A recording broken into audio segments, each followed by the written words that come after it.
Well, hey, oh my gosh.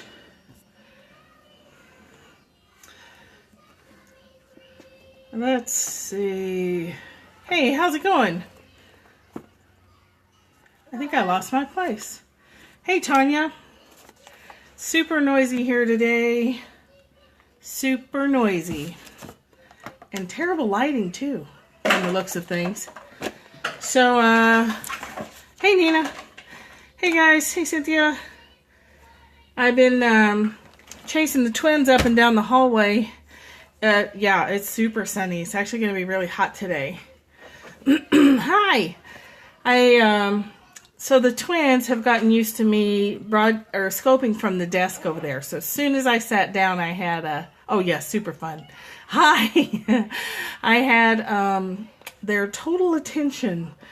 All kinds of strange things are happening here today. So anyway, I ran them up and down the halls a few times, and then I popped over here to the dining room table where they're not used to me being. They're 17 months old.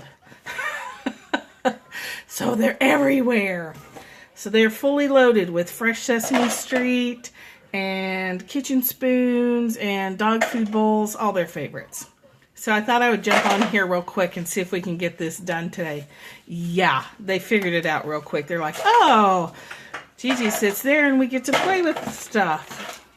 But I can't pick them up a lot today. I did something to my shoulder. So we've talked a lot about storytelling and stuff.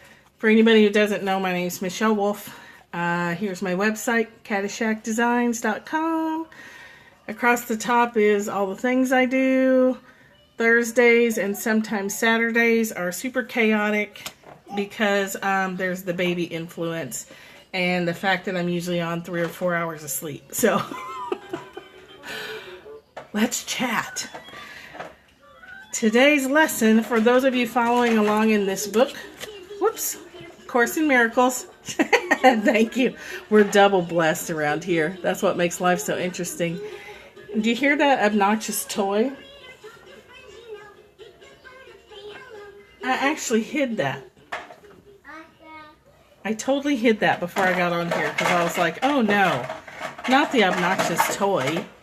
Okay, so it's lesson 281 in A Course in Miracles. This is how you practice your, so loud guys, I'm really sorry. It's really loud. So I apologize because I know it's louder on your end than it is on mine because the phone amplifies it. So this is how you practice. You can see them behind me. This is how you do your daily practice even in the chaos of child rearing. So they have dog food bowls with kitchen spoons and their first sets of Lego girls. They're both girls. With their okay, good. Yeah, if you've already got kids or wild animals in your home, oh no, you're fine. Say, you know, you've adopted some wild raccoons from outside in your garbage can area, it's really the same. So if you want to experience twin toddlers, go get yourself a couple of raccoons from outside, throw them in the house, and let them just have at it. And you too can have Cheerios scattered from one end of the house to the other. Okay. So, it's about the stories we tell ourselves, right? So, hi, Catherine. I didn't see you come on. The girls have never, the mom girls have never raised kids. So, they don't know, they don't have stories to tell about child raising, that don't include twins. So, for them, having twins it's all they know. So I thought that was, yeah, the A-team. So it's a perfect example of how our stories influence what we experience. That's what today's lesson is about. It's 281 in the workbook for people who follow along with that. I can be hurt. Oh, that's bizarre. No, I was actually just talking about babies and chaos and, you know, no makeup and bad hair and... Looks like I got a lot of cleavage showing today too, so it's a little bit scattered. You know how it is on Thursdays, it's total chaos. But lesson 281 reminds us Oh yeah, you're fine. I can be hurt by nothing but my thoughts. Thanks. I'm here every day, chaos or no chaos, because we still have to do this stuff. Life doesn't stop so we can sit around and think about spiritual stuff. We still have to take care of babies and change diapers and feed families and yeah. So learning how to do it in chaos is almost better than learning it in a nice, quiet classroom. Well, it's a good thing. I love you guys too. If I didn't think, that has to stop. I can't handle the obnoxious toy. Hold on, we're going to trade socks for toys. Here you go, baby. Here you go, baby. Here, you want these socks? These socks are really fun. I have an extra set here for the other one. Let's try again. I can be hurt by nothing but my thoughts. It should just makes you laugh, right? Father, your Son is perfect. When I think I am hurt in any way, it is because I have forgotten who I am and that I am as you created me. Oh, you have to plan ahead. I've got all kinds of stuff. I'm like fully prepared. Your thoughts can only bring me happiness. Source thoughts bring me happiness. My thoughts tend to bring me more chaos. If ever I am sad or hurt or ill, I have forgotten what you think and put my little meaningless ideas in place of where your thoughts or holy thoughts belong. I can be hurt by nothing but my thoughts. The thoughts I think with you can only bless me. So the thoughts I think when I'm peaceful and connected to spirit and totally feeling the oneness, those thoughts bless my life. They increase my energy. And the thoughts I think with you alone are true. So when they talk about reality, non-reality, the only real thoughts are those that add to your life. Thank you for the heart shower, by the way. So the affirmation for today, and it's a good one, is I will not hurt myself today. Try that one. For I am far beyond all pain.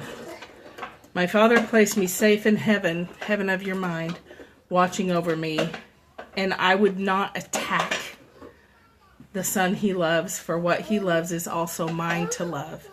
Hi, Rhonda.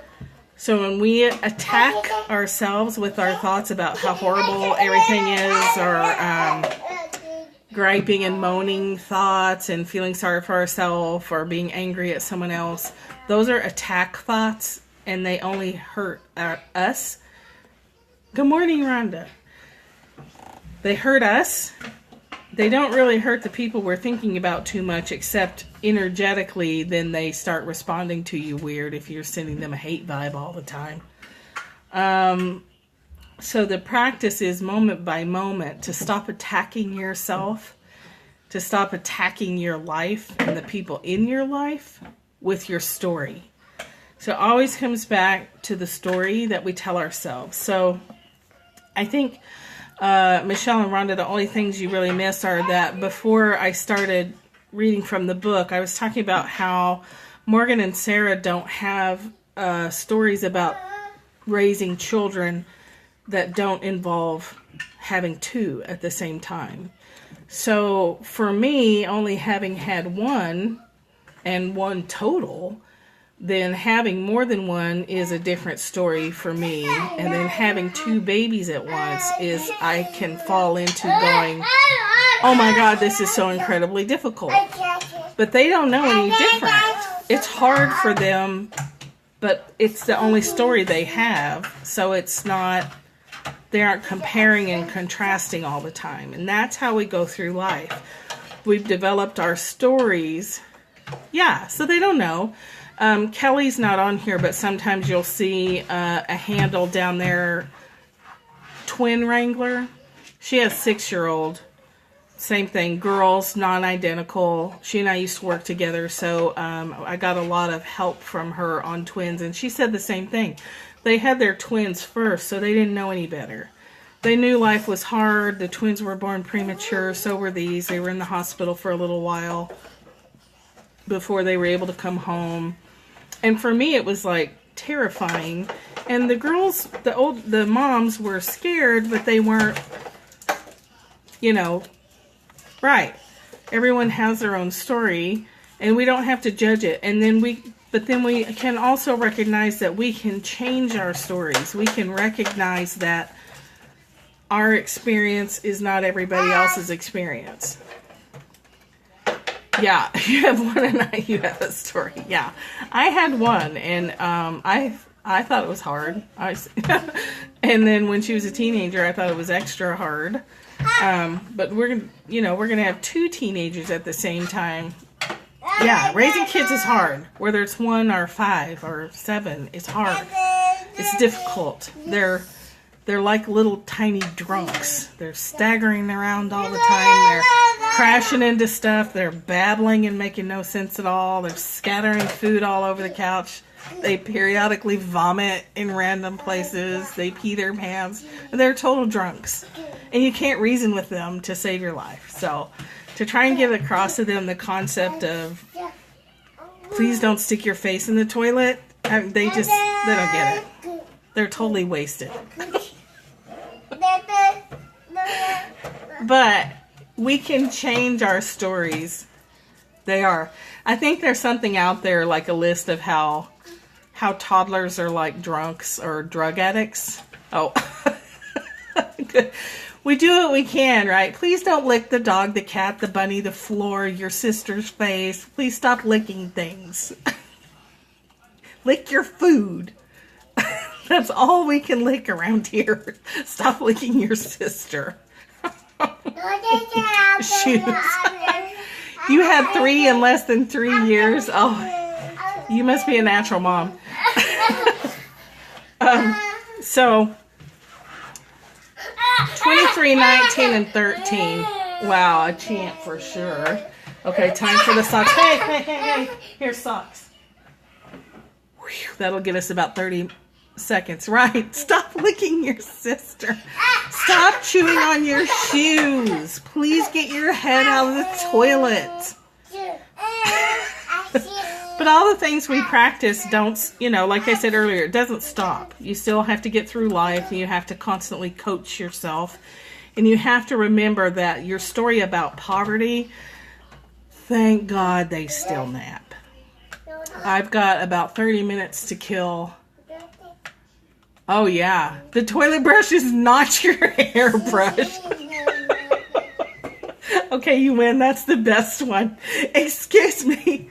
The toilet brush is not your hairbrush. Stop it. Just stop it. Hey, speaking of stop it, we're missing Linda. Okay, so whatever story you're telling yourself, just like if it's your first time having kids and you have a story about one or you have a story about twins, you can change your perception by changing your story. So if you have beliefs that I grew up poor, I've always been poor, I'm always going to be poor, everything you see is evaluated in terms of cost or in terms of how much money is it going to cost me or how much money is it going to... Yeah, hi Linda. I think this might be the first time she might be not on here. She must be working. If you're constantly evaluating your world in terms of money, either money going out or money coming in, that's a story that you tell yourself all day long. Single parent story. Yeah, I was a single parent too from the time my daughter was 3. So yeah, single parent story can be viewed in different ways, right? It can be viewed as a complete horrible existence. Or it can be viewed as the total freedom to make all the decisions for your child. So glad you're getting a handle. Yeah. So there were rough times when I was a single mom. And then there were other times when I was really grateful to be a single mom because I didn't have to consult anybody about schools or discipline decisions or nutritional things. I did it all myself. Yeah, it's tough in the beginning, though, because it's so lonely. Well, for me, it was super lonely and super scary. But then I was like, you know what? I kind of like this because I get to run the whole show here. I don't have to share. Yes, very lonely. I'm glad you're on Periscope because Periscope can help with the lonely.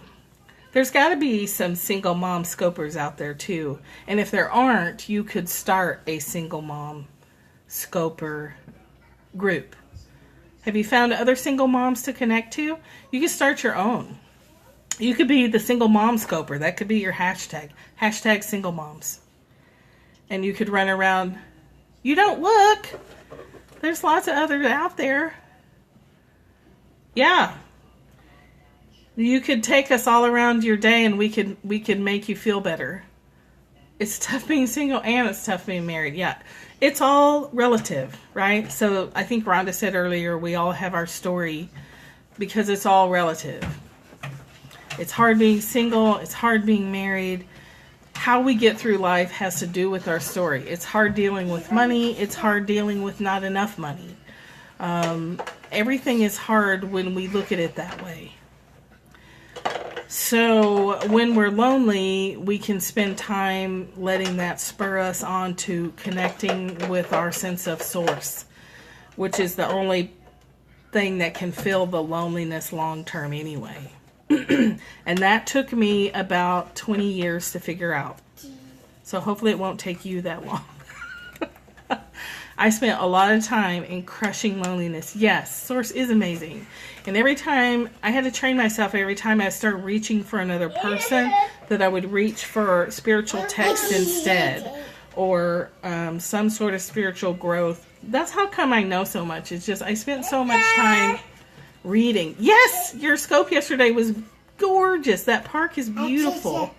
Actually, I was going to ask you if you got some good photographs. And then I was going to ask Cynthia, are you still on here? What do you do at a hospital? I feel like we have a lot of people with medical backgrounds that show up to this scope every day. Because my first careers were medical. Tanya's a pharmacist. Michelle Shoemaker. She had a scope yesterday. Yeah, from a park. It was gorgeous. And she had her camera.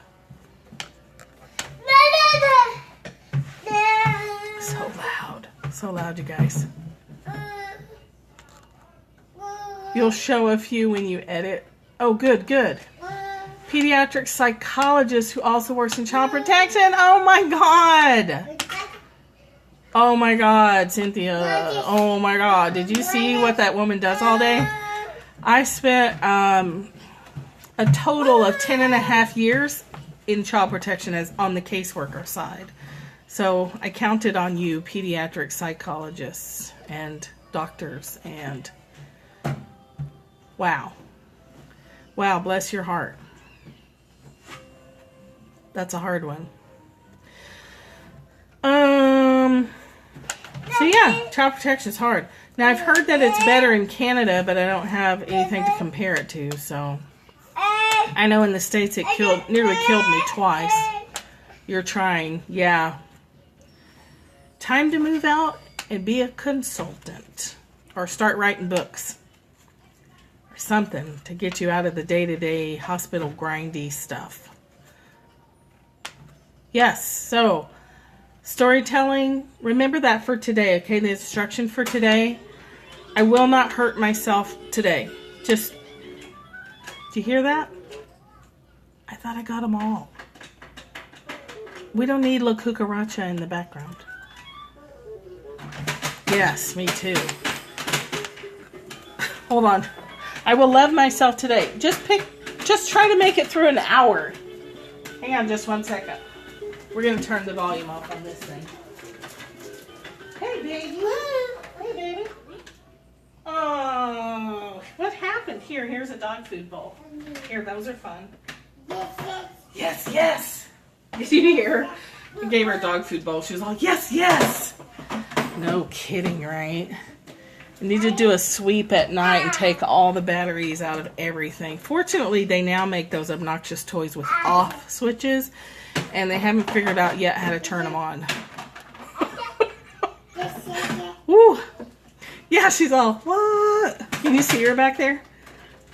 She's just smashing away on it because she doesn't know what happened to the sound. Babies don't stay dumb for long. Going to be driving and listening. Jess Carlson, great meditation yesterday. Oh, cool. I sure will. Well, I'll say I will, but I've got these kids, so I may or may not listen to it, but I can see it later. Yeah, thank you. They're so fun. Oh, loving yourself. Yes. Yes. So that means when you see that your bank account's not enough, you bless it instead of feeling like you yourself are in a piece of crap because you don't have enough money. Or when you eat too much, you don't hate yourself. You just recognize that you ate too much and that the next meal you do it differently. You don't spend time, you don't allow yourself to spend time thinking about how crappy your scope was. Or how awful your book is. I don't do that anymore. Like, the book is available for download. For people who pre-ordered, the little ebook is going to download to your email or come to your email after midnight tonight. And I used to, like, go into total anxiety attacks over stuff like that, and I don't anymore because it really doesn't matter. I write it for me. I write it to express spirit out into the world, and I write because I can't not write. And it ultimately just doesn't matter. But that took a lot of self-talk. That took a lot of changing my story about what it means to be an artist and a writer. Well, yeah, I wouldn't say I'm very efficient, though. I mean, I stayed up until 3 o'clock in the morning finishing the details of it. Oh, that? Yeah. I mean, it would be real easy for me to skip days scoping when I have the twins. Yeah. And if Ellen can make a mistake on live TV and be okay, so can we. We can make all kinds of mistakes and be fine. At least I've always been happy that my own personal mistakes or my own personal failures, because you can ask my sister, I've thrown lots of business ideas out into the world that have done this. We just bombed. Absolutely just bombed. And those have been good for me because it got me past caring. Now I'll throw any old thing out there, and if it bounces and is successful, that's great. If it doesn't, I'll just keep trying. But it's your story, and you can change that. I changed my story about what it meant to be a writer and who I was going to allow influence me. You just get to a point where you've experienced so many failures. Thank you, Catherine. Bless you. You've just experienced so many failures that you just get used to it. And if you think about it, unless you're in sports, you don't experience a whole lot of failures in life. Like, you experience getting off course, or you may experience the loss of a marriage or whatever. But as far as like taking a personal risk and failing, we don't get a lot of those opportunities. So if you force yourself to put things out in the world, you'll get opportunities to fail, and you'll get used to it, and it won't bother you anymore. Yes, congratulations. The website's very pretty. So today, place your thoughts where they belong. Only, you know what? I think when you've done child protection, you treasure everything so much more, and then you're a little more forgiving on your own parenting mistakes too. You're like, well, at least, I'm not doing so bad, because we've seen bad, right? Only today, practice thinking thoughts of source. When you look at your bank account or you see your stack of bills and start to freak out, you love emojis. That was fighting over a wooden spoon.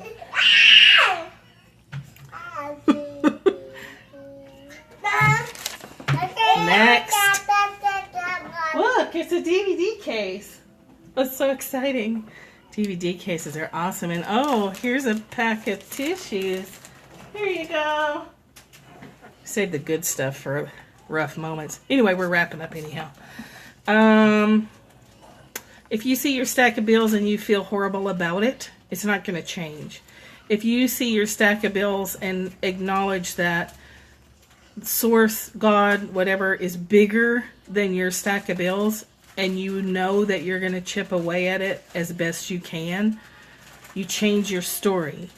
And over time, your money story changes.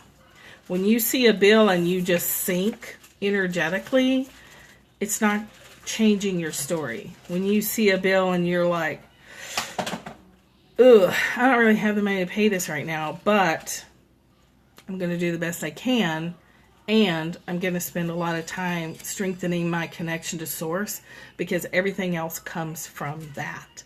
Shift your focus away from your other story and tell yourself a story that you have hope.